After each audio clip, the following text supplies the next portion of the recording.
Ces élèves répètent leur scénette. Un jeune homme voyage dans un train sans ticket de transport et se fait arrêter par les contrôleurs qui lui donnent une amende. N'oublie jamais ta carte imaginaire. Parce que l'amende, elle n'est pas imaginaire.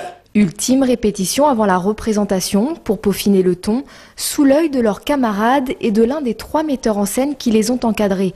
Et en 12 heures de travail, les élèves sortent changés de cette aventure théâtrale.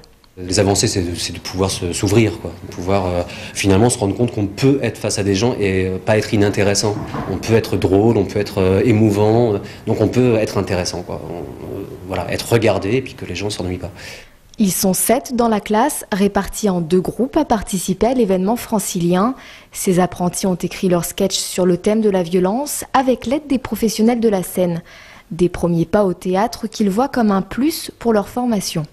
Si on arrive à monter sur scène, ça veut dire qu'on pourrait parler plus facilement à des gens. Si on veut vendre un produit, on sera moins timide et on pourra oser rigoler, faire des choses qu'on n'aurait pas pu faire, on va dire, auparavant. Dans la vente, on n'ose pas forcément dire toujours un peu, soit ce qu'on pense, ou on n'aime pas toujours parler quand il y a beaucoup de personnes autour de nous. Et justement, avec le théâtre, ça peut aider, où on peut dire nos choses, ce qu'on a envie de dire, mais différemment. Même face aux clients violents, il faut rester zen et poser et pas s'énerver et parler calmement. La participation des jeunes s'inscrit dans le programme d'histoire-géographie.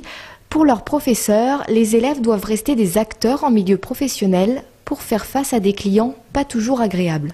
Voilà, c'est un rôle qu'ils doivent tenir et que savoir accueillir le client, lui parler et oublier un petit peu ce qu'eux peuvent penser et vraiment s'ancrer dans son rôle.